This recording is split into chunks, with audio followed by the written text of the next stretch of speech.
네, 여러분들 반갑습니다. 오늘은 방등경강경 47번째 시간입니다. 6월 20일 목요일이죠. 페이지는 우리 교과서 71페이지 되겠습니다. 자, 위에서 세 번째 보면 바로 들어갈게요. 22번째 됩니다. 선남자야, 열애의 정진은 쉬는 일이 없다. 열애는 항상 정진한다는 뜻이죠. 이른바 종생을 조복하여 설법하고 교화한다. 가령 어떤 사람이 헤아릴 수 없는 급동안 부처님 곁에서 법을 들어도 열애는 그를 위하여 말씀하기를 쉬지 않을 것이며, 만일 어떤 부처님이 헤아릴 수 없는 급동안 법을 연설하는 데 있다면 열애는 또 그 법 듣기를 마음에 게을리하지 않을 것이며. 참, 여기서 예전에 스님이, 정인 스님이, 우리 은사 스님 모시고 좀 이렇게 했을 때, 그때 항상 공양 때 되면 이렇게 판에다가 공양을 이렇게 올려서 드립니다. 근데 이제 겸상을 주로 많이 합니다. 따로따로 이렇게 하지 않고 꼭 큰 스님께서 겸상을 하자고 그래요. 그 겸상을 하고 있으면 항상 공양할 때마다 항상 얘기를 하십니다. 같은 얘기를 계속 하십니다. 그래서 처음에는 그게 굉장히 이상해서요. 아니, 같은 얘기 어제도 얘기했고 오늘도 얘기했고 같은 얘기를 계속 하니까 나중에는 아니, 내가 도대체 뭐 바본 줄 아나? 이렇게 생각하면서 그때 당시에 좀 언짢은 생각을 한 적이 있습니다. 근데 그 이후에 공부를 이렇게 하다 보니까 바로 이런 대목입니다. 아무리 같은 말을 하더라도 무수히 반복을 해도 좋은 얘기는 계속 들어야 된다. 왜냐하면 중생의 업이 너무 두텁기 때문입니다. 그렇게 생각해보면 그 당시에 잠깐 상을 내고 나라와를 아상을 냈던 게 참 정말로 잘못됐구나 하고 참여하는 마음이 듭니다. 자, 그리고 부처님께서 열애의 정진은 쉬는 일이 없다 했을 때, 이때 부처님께서는 항상 중생을 위해서 모든 노력을 합니다. 그 중에서 또 부처님께서 초기 정진해 보면은 호흡 수행을 하한것 때 부처님께서 스스로 숲속에서 2달간 호흡 수행을 절개하셨다는 것이 나옵니다. 여기도 보면 부처님께서 즐긴다 표현해요. 즐긴다. 호흡 수행을 즐긴다, 이런 것이 좋아한다 이 말이에요. 그래서 이런 걸 보고도 우리가 좋아함에 집착한다 이렇게 표현하지 않습니다. 즐겨한다 이렇게 그냥 그 즐겨해도 상관이 없어요. 호흡 수행을 즐겨함으로 할수록 좋은 겁니다. 그런 거 보고 또 한 가지, 만일 어떤 부처님이 헤아릴 수 없는 급동안 법을 연설하는 이가 있다면 열애는 또 그 법 듣기를 마음에 게을리지 하지 아니하며, 그 부처님이 계속 누가 연설하면 그 계속 듣는다는 뜻입니다. 부처님께서도. 또 만일 항아사보다 많은 세계를 교화를 받을 어떤 중생이 있다면은 또 부처님께서 열애는 마땅히 그를 버리지 않고 먹지도 않고 쉬지도 않아도 피로하거나 게으르거나 후회하거나 물러나는 마음을 내지 않는다는 겁니다. 그런데 그렇게 부처님께서 어떤 자신이 어떤 다른 부처님께서 하시는 얘기를 듣고 싶으면은 하실 때 여러 수억 급 동안의 말씀을 듣는다는 겁니다.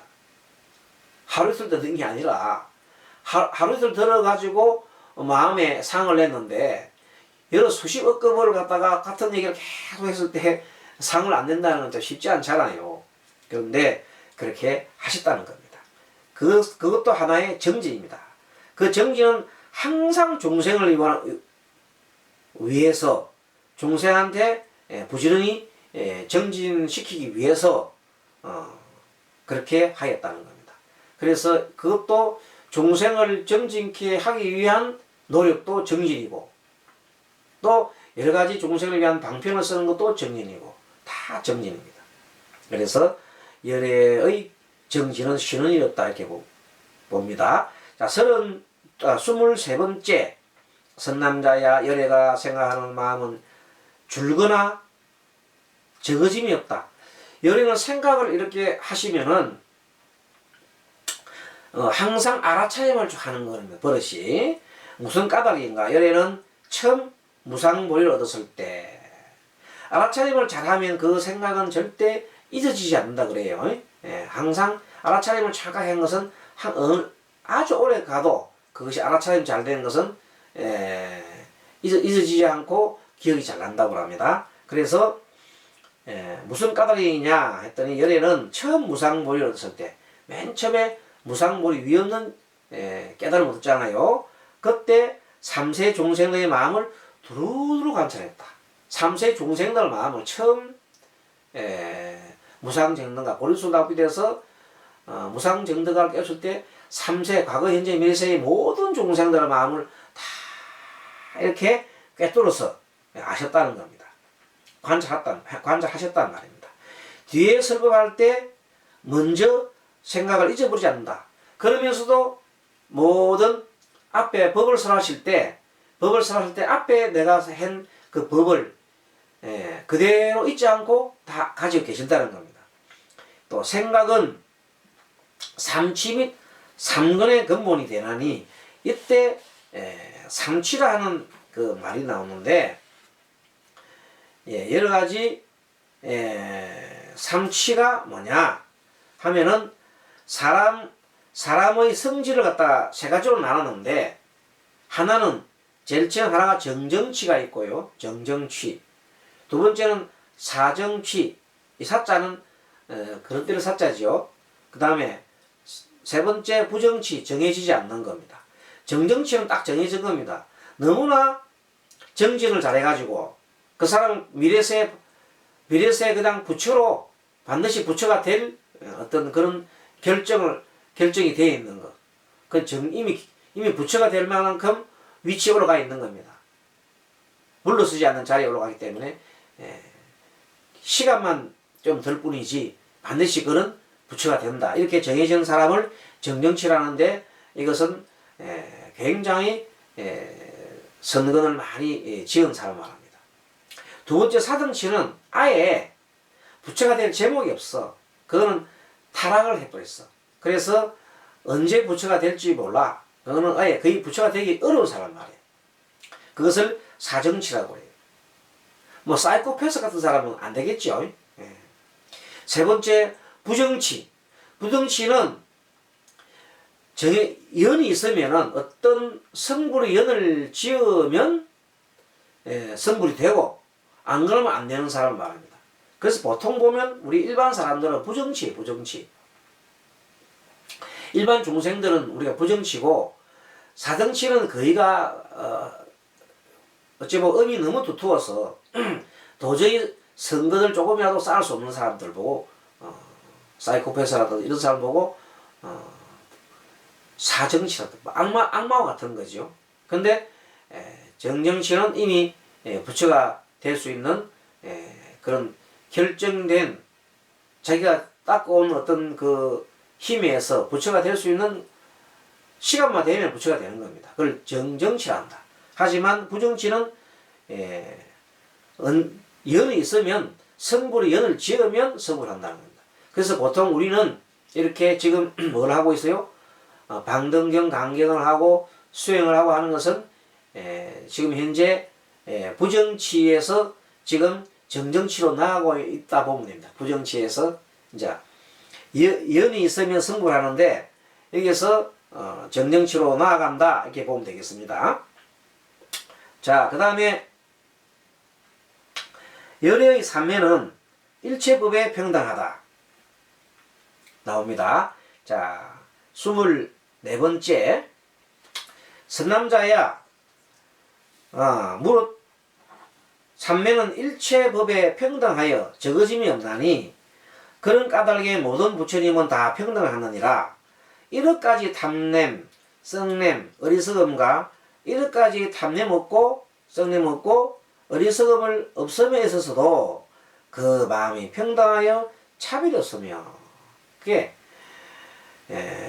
부처님의 열애의 그 마음은 평등합니다.众生을 바라보는 것이나 모든 면에서 마음이 평등하기 때문에 차별이 없습니다. 그래서 유의나 무의, 나고 죽고 열반한 데서 또한 그러하느니라. 그러니까 열애는 유의라고 하는 것은 모든 인연 화합에 의해서 이렇게 만들어지는 그런 현상들을 갖다가 그런 현상들의 존재, 현상적인 존재. 이는 따라서 악업을 지으면 악한 가보를 받고 또 선한 가보를 지으면 선한 가보를 받는 등 그런 존재, 현상적인 존재에 있는 사람을 우리가 유의법이라고 합니다. 무의법은 이런 인연에 의해서 자기 되는 것이 아니라 이미 그걸 다 초월한 겁니다. 그러니까 생멸 변화를 벗어난 상주불변의 진리라는 겁니다. 그게 뭡니까? 어려운 말 표현했는데 쉽습니다. 자, 부처님이 이 세상에 태어나셨거나 부처님이 이 세상에 태어나지 않으셨거나 하더라도 뭐는 있어요? 무상과 무아의 진리는 있습니다. 무상은 항상 변하는 진리, 이 세상은 변하는 진리. 또 무아, 모든 것은 관계해서 존재한다는 겁니다. 이것은 부처님이 태어났거나 부처님 우리한테 가르쳐 주셨거나 아니하였거나 관계없이 그 진리는 진리입니다. 그래서 영구불변한 진리를 말합니다. 그래서 이것은 인연이 있거나 없거나 상관없이 항상 존재한단 말이에요. 그래서 진리는 영원히 존재한다. 이럴 때 상주불멸의 절대법이다. 그건 진리 자체를 말합니다. 자, 그렇게 하는 것을 뭐라고? 무의법이라 한다. 이렇게 생각하면 되겠습니다. 자, 그래서 이와 같은 평등한 삼매를 갖추고 모든 것이 보면 정말로 한 뿌리에서 나왔거든요. 중생도 부처도 원래는 한 뿌리예요. 동진의 앞뒷면이에요. 깨달으면 부처, 못 깨달으면 중생. 하지만 본래 그 마음속에는 청정한 마음이 있다는 겁니다. 자, 청정한 마음자리에 있는 것을 스스로 깨달아서 청정한 마음자리에 있다는 걸 자기 스스로가 자각을 하고 청정한 마음자리를 끄집어내서 사는 사람을 부처라 그러고, 청정한 마음자리에 있는 것조차도 모르고 원래 청정한 마음이 있는데 보석이 있는데 그 보석이 있는 조차도 모르고 살아가는 사람들, 어리석은 사람을 우리가 중생이라 그런다. 여기서 이런 예가 있습니다. 어떤 사람이 아이를 하나 이렇게 부처님 당시죠. 애를 하나 두고 멀리 장사를 떠납니다. 그러면서 애가 못 살면 안 되니까 애 옷 속에다가 좋은 보물들을 이렇게 옷 속에다가 보배 구슬 같은 거, 보배를 많이 옷 속에 주우면서 신신당부합니다. 애야, 내가 돌아오려면 먼 길, 옛날에는 장사길 참 멀거든요. 먼 길 장사를 다니려면 꽤 시간이 걸릴 텐데 너는 굶지 말고 남한테 얻어먹지 말고 어려울 때마다 여기 있는 몸속에 있는 보물을 꺼내가지고 도둑을 바꿔가지고 살아가라고 이렇게 말하자면 당부를 했습니다. 근데 그 애는 까마득하게 그걸 잊어버렸어요. 잊어버리고 배고프니까 자꾸 남의 집에서 얻어먹었어요. 그래서 계속 얻어먹다가 세월이 흘렀지. 그래서 나중에 그 아버지가 찾아왔어요. 아버지 찾아와가지고 아들 찾아보니까 아들이 거지가 돼 있어. 완전 거지다. 그래서 얘야, 너 도대체 어떻게 이렇게 사느냐. 옛날 내한테 구슬 준 게 있는데 왜 그걸 안 썼니 했더니, 그래서 몸을 더듬더듬 해보니까 옛날에 자기가 준 그 구슬 그대로 본 몸속에 있었나. 법의 구슬 그대로 있는데 그 애는 거짓을 했다는 겁니다. 바로 이와 같이 우리는 마음속에 누구나 그 법의 구슬이 있는데 생활은 뭐냐, 완전히 거지처럼 생활한다. 거지처럼. 자, 이런 것을 보고 우리 마음속에 누구나가 뭐가 있다? 불성이 있다. 불성이 있는데 그 불성이 있음을 모르고 사는 것이 중생이고, 불성이 있음을 깨우치고 계속 그 불성이 마음속에서 사라지지 않게끔 계속 유지해가는 사람들을 보고 뭐요? 부처한다, 깨달은 자다, 이렇게 얘기하는 겁니다. 이와 같은 평등한 삼매를 갖추고 눈, 귀, 코, 혀, 몸, 뜻을 썩지 않는다. 눈, 귀, 코, 혀, 몸, 뜻을, 이게 뭐냐면 아니비서 신이거든. 아니비서 신이를 갖다가 눈을 갖다가 보면서 눈으로 뭘 봐요? 물체를 보면서 탁 일으키는 것이 탐심을 일으키거든. 탐욕심. 뭐 예쁜 것을 보면 예쁜 것에 집착하고, 싫은 것을 보면 싫은 것에 집착하고, 이 눈으로 보면서 많은 업을 짓는단 말이야. 선업을, 악업을, 악업. 그렇게 지으면 바로 악한 과거에 떨어진다. 중생의 업을 짓는다는 말입니다. 그것을 보고 바로 썩지 않는다. 평등한 삼매를 갖추고 눈, 귀, 코, 혀, 입으로 몸, 뜻으로서 그런 나쁜 마음을 일으킨다. 나쁜 경계를 일으키지 않는다. 이 말. 그다음 4대. 4대는 지수화풍이지요. 지수화풍. 3계는 뭐예요? 3계. 3계도사.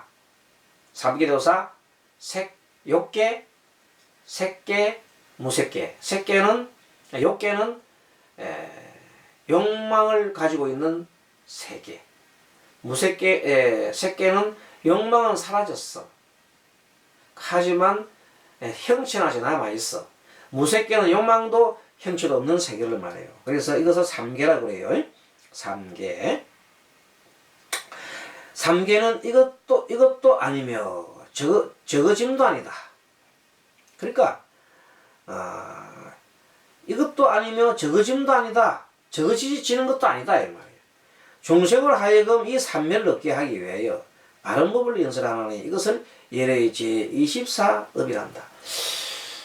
열애가 중생한테 이렇게 얻게 하는 삼매는 평등삼매입니다. 평등삼매 하면 우리가 하면 언념적으로 바른 삼매라지 해볼까요? 눈을 이렇게 감으시고요. 숨 한번 들어 마시고 내쉬고, 숨 한번 들어 마시고 내쉬고. 눈 뜨지 마세요. 숨 들어 마시고 내쉬고, 숨 깊이 들어 마시고 내쉬고, 다시 한번 숨 들어 마시고 내쉬고. 이제 스님이 얘기하는 걸 가만히 숨 들어 마시고 내쉬면서 들어봅니다. 눈을 갖다가 뜨지 마세요. 자, 우리 주변에는 내가 앉아있는 곳에 방이 있습니다. 자, 이 방 밖을 이렇게 나가면 마음속으로 이렇게 문을 열고 나가보세요. 방 밖에 나가면 거실이 있고, 거실 옆에는 또 화장실도 있고 부엌도 있습니다. 자, 부엌을 이렇게 또 나가면은 여러가지 물건들이 많이 나 있습니다. 이제 베란다가 보이고, 베란다 밖을 이렇게 보면 아파트 경우에는 높은 자기가 있는 청소가 보입니다. 그래서 하늘도 보이고, 저 밑에 보면 아파트 아래에 마당도 보이고, 그 다음에 점점 이렇게 저 멀리 눈으로 나가보시면은 자기가 살고 있는 고장이 보입니다. 서울은 서울의 도심지가 보이고, 그 다음에 시골은 시골의 도심지가, 시골에 있는 땅들이 보입니다. 그래서 점점 우리 의식을 우주로 날아가 봅니다. 우주로 쭉 날아가 보면은 이렇게 공중으로 계속 올라가면 우리나라 대한민국 땅덩어리가 보입니다. 마치 토끼모이처럼 보입니다. 더 위로 계속 올라가십니다. 올라가면 지구가 동그란 원으로 보입니다. 더 그 위로 계속해서 우주로 올라가게 되면 이제 달까지 보입니다. 더 올라가게 되면 달 옆에 있는 화성도 보이고 저 멀리 찬란한 빛이 있는 태양이 보입니다. 태양 주변을 우리와 같은 행성들이 이렇게 돌고 있습니다. 더 위로 계속 올라가면 태양계가 아득하게 보이면서 이 은하계 속으로 들어가다 보면 마치 태양계와 같은 별들이 무수히 많이 보입니다. 그것을 물리학자들은 1천억 개나 있다고 합니다. 이제 더 계속 대우주로 향해서 우리가 올라갑니다. 대우주로 향해서 올라가 보니 이제는 그 위에 엄청난 위에 보니까 은하계 같은 것들이 또 무수히 많은 구름처럼 이제 보입니다. 그것을 대우주라 합니다. 자, 이제 대우주 속에는 무수히 많은 지구와 같은 것이 1000억 곱하기 1000억, 태양계 속에 지구가 있는데 그런 것이 1000억 곱하기 1000억 정도에 대한 무수히 많은 생명체들이 살고 있습니다. 그러나 더 큰 이 우주를 보면 그 대우주에는 다 하나입니다. 우리는 대우주 속에 있고 은하계 속에 있고 태양계 속에 있고 지구 속에 있고 대한민국 속에 있고 또 우리 고장 속에 있고 우리 집 속에 있고 들어보면 모두가 하나로 다 연결되어 있습니다. 연결되지 않는 것이 없습니다. 그래서 모두가 연결되어 있고 모두는 공평하게 태어났으면 다 죽지 않은 사람이 아무도 없습니다. 그래서 공평한 겁니다. 태어나고 죽고 태어나고 죽고 뭐 따라 인연 따라서 자 이런 내용들을 감아보면 모든 것이 평등하다. 그래서 이제 돌아와서 이제 우리 돌아와서 정신도 돌아왔습니다. 돌아보니 정말로 평등하게 돼 있더란 말이에요. 모든 것이 하나로 돼 있고 모든 것이 평등하더라. 그것을 바로 여기서 말하는 평등한 산매더라. 조금 전에 한번 갔다 오고 나니까 마음이 아주 넓어졌지요. 그래서 늘 큰 대자 대비하고 큰 평등한 마음을 가지게 되면 모두가 하나인 것을 알 수가 있습니다. 자, 그 다음에 선남자야 열애의 25번째네요. 지혜는 항상 적어짐이 없다. 이 지혜의 힘으로서 모든 법을 알고 있다. 그 열애는 오직 중생을 대자대의 마음으로 구제하고자 하는 그 한 일념 때문에 엄청난 지혜가 나옵니다. 중생들의 뜻가는 대를 따라 슬퍼하고 걸림이 없는 지혜를 얻고 모든 이치를 알고 모든 글자를 알고 모든 글귀를 알고 헤아릴 수 없는 것 또한 또 한 글귀 법을 연설하고 헤아릴 수 없는 이치를 내어 일체 의심을 끊고 삼성법과 삼성 나왔지요? 성문, 여든각, 보살 법과 84,000 법문. 왜 84,000 법문이 이렇게 많습니까? 중생이 워낙 종류가 다양해요. 그 종생의 다양한 종류의 또 근기가 달라요. 그 다른 근기에 따라서 설법을 하느라고 84,000 법문이 나왔다는 겁니다. 84,000이 법치를 말한다. 법치, 이 법의 모임이지요. 이것을 한량 없고 거지없는 지혜라느니라. 중생으로 하여금 이 지혜를 얻게 하기 위하여 바른 법을 펴 말하나니 이것을 열애의 제3, 제25업이라 하느니라. 25번째네요. 32업 중에서 25부터 했으니까 점점점 이제 얼마 안 남았네요. 자, 그 밑에 보면 26번째 선남자야 열의 해탈은 적어짐이 없다. 해탈은 자유자재하지요. 너무나 대자유를 말합니다. 자, 성문은 다른 데를 따라 요때 다른 데를 따라 그걸 갖다가 바른 법을 따라 이렇게 고쳐주십시오. 성문은 보면 부처님의 법을 이렇게 배우는 거거든요. 경전을 배우는 거거든요. 그래서 바른 법을 따라 이렇게 하는 것이 문맥상 맞습니다. 듣는 까닭에 해탈을 얻고 바른 법을 따라서 항상 듣는 까닭에 해탈을 얻고 영각은 인연을 따르는 까닭에 또 해탈을 얻고, 열애는 스승없이 스스로 깨달아 길이 번뇌와 섭기를 끊고, 과거는 끊지 않고, 미래에는 집착하지 않고, 현재는 머물지 않으며, 눈과 빛깔의 두 가지 법에 탑착하지 아니하고, 뭐 다른 건 다 알겠는데 현재에 머무르지도 않고, 과거에 집착하지도 않고, 또 미래에 집착하지 않고 이렇게 나오는데, 눈과 빛깔의 두 가지 법이라 이렇게 나오는데, 이거는 뭐냐면 이때 법이라고 하는 것은 아니 빛을 신이 6가지 감각기관도 법이라, 6가지 육법이라 할 수 있어요. 그 다음에 색선 향미 촉법, 그 6가지 건의 대상이 되는 것도 법이라고 할 수 있어요. 육경도 법이다. 그러면 합쳐서 육건과 육경이 합치면 6가지 식이 나오잖아요. 6가지 식도 법이라 할 수 있어. 그러면 이 18개도 법이라 하거든요. 그러면 이 18개의 법을 모든 법이라고 합니다. 그래서 이 모든 뜻과 법에도 또한 그러하며, 모두 그렇다 하던 말은 어떠하단 말이냐 하면은 그 열애의 해탈이 적어짐이 없다, 그런 내용과 동합니다. 열애는 머물지 않으며, 현재도 머물지 않으며, 해탈하고 나면은 모든 것이 벗어났잖아요. 집착하지 않는다 뜻입니다. 해탈은 집착하지 않는 것이거든요. 뜻과 법에도 또한 그러하며, 뜻과 법에도 집착하지 않으며, 마음과 성품의 깨끗함을 안다. 그러므로 말하기를 열애는 무상보리를 생각으로 얻었다 한다. 생각으로 얻었다. 무상보리를 깊은 사유로 얻었다. 그때 그 사유가 뭐냐면은, 열애는 한 무상보리를 생각으로 얻었다 했는데, 이때 그 생각은 바로 뭐냐면 12연기법이에요. 인연가법이다.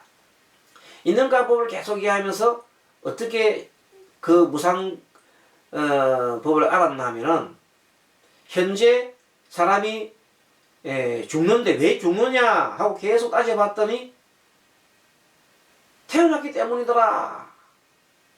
도대체 그거는 부인할 수 없거든. 그건 누구든지 부인을 못하거든. 왜 태어나느냐 하고 계속 궁금해봤더니 태어날 인자가 있다. 인자. 태어날 인자가 식이야. 식. 그것이 현재는 유다. 유. 어떤 무엇 때문에 이 씨앗이 유가 생기느냐, 소위 식이거든. 식. 유라는 것은 식도 됩니다. 식. 이것은 태어나고 싶었던 내가 행동을 했기 때문이다. 취. 취가 있어. 취. 왜 그런 선택을 했느냐 했더니 좋아했기 때문에. 애가 있다. 애. 그래서 애, 취, 유가 되는 거야. 애, 취, 유. 애가 가장 뭐예요? 생사 원인의 가장 직접적인 원인이 애야. 사랑이야. 사랑. 애. 생명의 집착. 유전물에 대한 집착. 그래서 애, 취. 취는 그런 행동을 한 거예요. 그 결과 씨앗이 생겼거든. 애, 취, 유. 식이 생겼단 말이에요. 그래서 그런 것을 보고 우리는 한 생각이다. 생각을 계속 사유로 해가지고 12연기를 끝까지 계속 파고갑니다. 그 12연기 맨 마지막에 뭐 나왔어요? 무명이 나왔죠. 무명 때문에 그 일났다. 그래서 무명을 끊으면 무명을 끊으니까 뭐가 없어졌어요? 행이 없고, 행이 없으니까 식이 없고 쭉 나가잖아요. 그래서 맨 마지막에는 애도 없고 취도 없고 유도 없잖아요. 애, 취가 없으니 생도 없고, 마지막에는 노사가 없다 나가잖아요. 자, 그렇게 해서 얻은 것은 모두가 사유다. 정사유. 정견과 정사유, 정견, 바른 견해와 바른 생각 사유 때문에 지혜가 왔단 말이에요. 무상정등각이라는 지혜가 왔단 말이에요. 뭐에서 시작했어? 그래서 팔정도가 맨 처음 시작이 뭡니까? 정견정사잖아. 정견정사가 가장 중요한 거예요. 그렇게 해서 쭉쭉쭉 정견정사 하다 보니 바른 말도 적어도 하고, 그 다음에 정행도 하고 바른 행동도 하고, 그 다음 바른 정명도 하고, 정명이 바른 직업을 가지고, 그 다음 바른 정정진도 해 찾을 되고, 그 다음에 정연도 하고, 마지막 정정까지 했잖아요. 맨 처음 시작이 뭐예요? 바른 생각과 바른 견해가 제일 중요하다, 이 말이에요.